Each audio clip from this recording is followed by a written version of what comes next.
Okay. Hello, everyone. And welcome to our channel. Today we're going to talk about sustainable tourism and how to be a sustainable tourist while on vacation.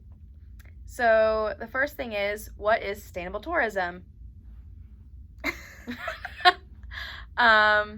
Basically, we're going to talk about what you can do to be sustainable, as in like what you can bring with you, what you should know before you go, how to get around, or really anything that you never really would have thought of, and how you can prevent to be a awful tourist.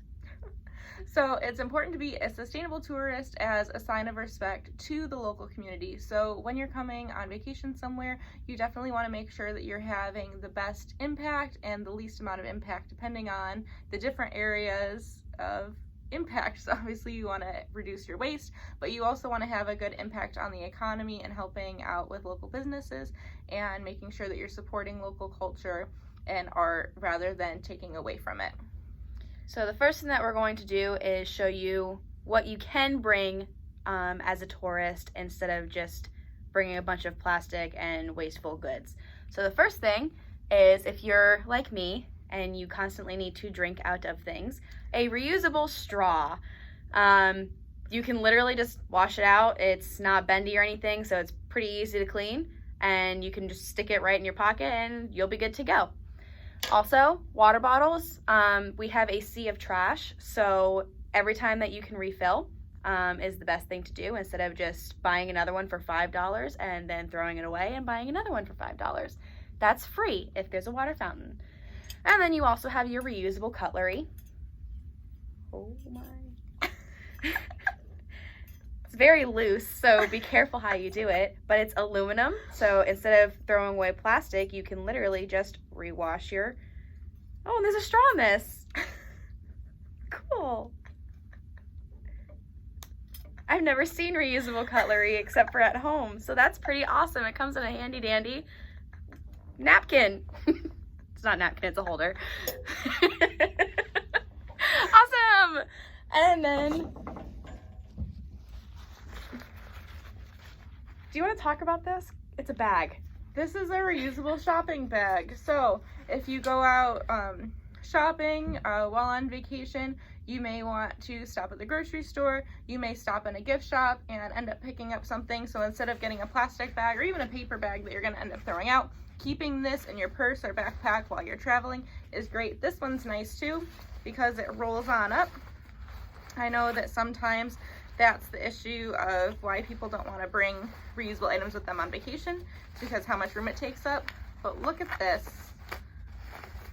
It just tucks away so nicely. And now you have a little pouch. That is super cool. That, oh my gosh. Wow. So you may not even think about bringing these with you in your backpack, but even just having them at your hotel.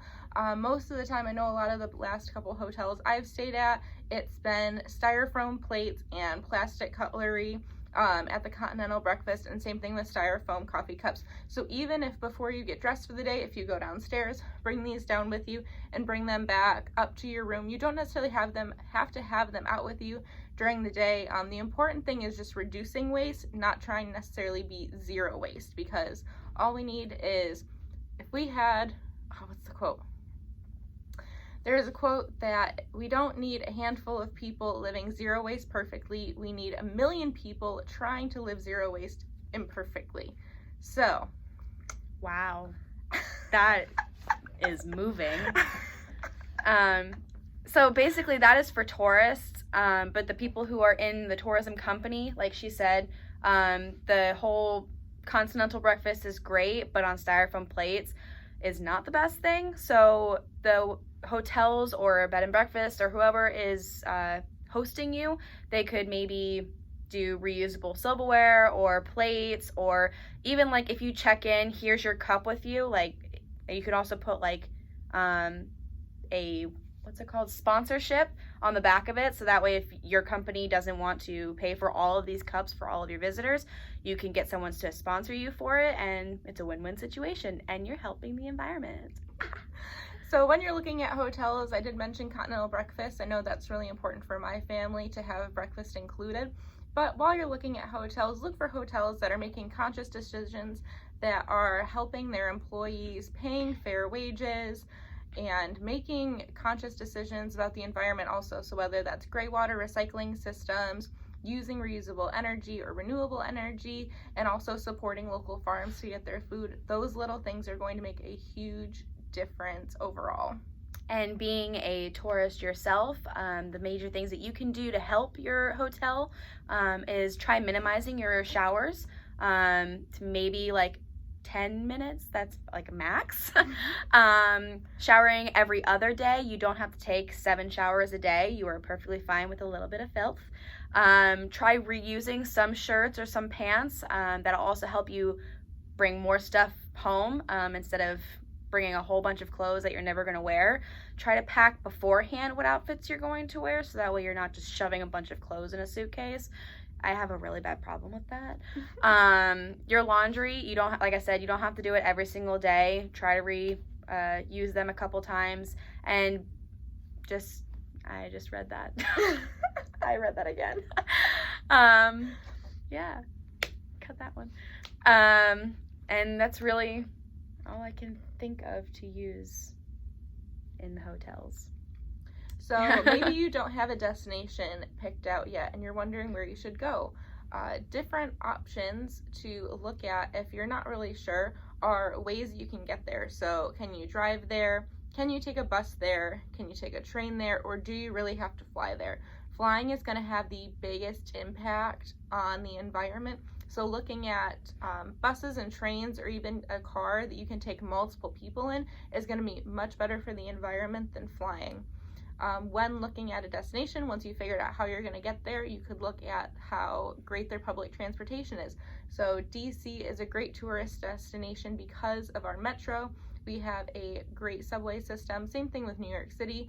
Those are different things that you wouldn't necessarily think about, but knowing that you have an easy way to get around that's good for the environment is an interesting way to be conscious of the environment while going on vacation.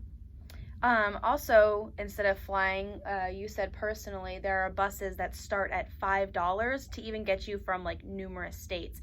So flying $280 round or one way, not round trip, or $5 one way and $5 back. That's also going to help you save a lot of money and actually be able to spend more money doing stuff you want to do than just the travel alone. So I did actually take a megabus, not an ad, to Philadelphia from Washington, D.C., and the tickets start at $5. So the amount of time was just about as much as it would be if I were to drive, and it was less money for me to take a bus than it would have been just to pay tolls, let alone pay for gas in my car also to get up there, and I didn't have to worry about paying for parking once I got to Philadelphia also. So just thinking a little bit outside the box of how you're going to get to a destination can be good for your wallet and good for the environment. Okay, we're at 8:28. Is there anything else on this? Sweet! Public transportation, buses, way too time sensitive. Okay, so I think we can close. Yeah. So now that you know all of the stuff about being a great tourist versus a bad tourist, frick. I don't know.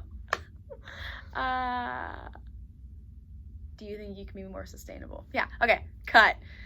So now that you know that everything, nope. Do you want me to close it Yes. up? It's so hard. I can't think of my words. Go. So now that we've talked about a couple of ways that you can be a responsible tourist and make sure that you are making a positive impact. Oh, we didn't talk about shopping at local businesses. Yes, you did at the beginning. Oh, I didn't talk about like induced. Oh. Well, it's okay. Keep going. Yeah, I'll talk about that because I'd rather have like extra and cut stuff out. Okay. When shopping at local businesses, it is really important to understand direct, indirect, and induced impacts. So similar to the hotels, when you're shopping at a hotel, you're not only paying for the night stay, you're also paying the wages for your housekeepers, paying the wages for your front desk agents. When you're shopping at a small business, you are not only supporting the local community, But they are then able to take the money that you spent at their store, and they're able to go and shop at their local store, shop at their local restaurant. So your dollars are going to have a much more a longer effect in the community, rather than if you were to just shop at a Walmart or another chain. So make sure that you're shopping at local coffee shops instead of going to Starbucks and things like that. It's really going to make a huge difference on the economy of that destination. Side note on the local, we're going to talk about the local portion of the environment. Would you like to add your little story of your toxic sunscreen? Oh, yeah. So I was scrolling on Facebook one day, and there was a video that came up of a lagoon in Thailand that they actually had to close off to tourists. And it wasn't just because of mass tourism, but it was because of the coral reef dying from the skin creams and sunscreens that people were using and then going into the water. So looking at non-toxic makeup, non-toxic skincare, non-toxic sunscreen, and bug spray are also items that you wouldn't necessarily think would be impactful on the environment, but when that washes off your skin and goes directly into the lake or an ocean, it definitely is going to have an impact on wildlife, especially when there are hundreds or thousands of people in one area. So looking at your skincare is also a way to make a positive impact, and it's better for your skin. So I say you just go natural. We don't need makeup when we go swimming. It's just, wasting money. Yeah.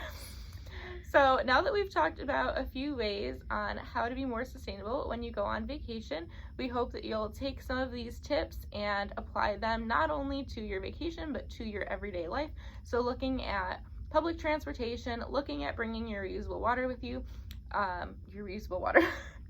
your reusable water bottle with you, or reusable coffee cup. It will make a huge difference, not only when you're on vacation, but in your hometown as well. Wait. Here's the beginning part. When I said no before you go, we never talked about looking at the regulations and stuff before you leave. So, do you want to add that into the beginning, or do you think we'll be good? I think we'll be good. Okay, cool. End it.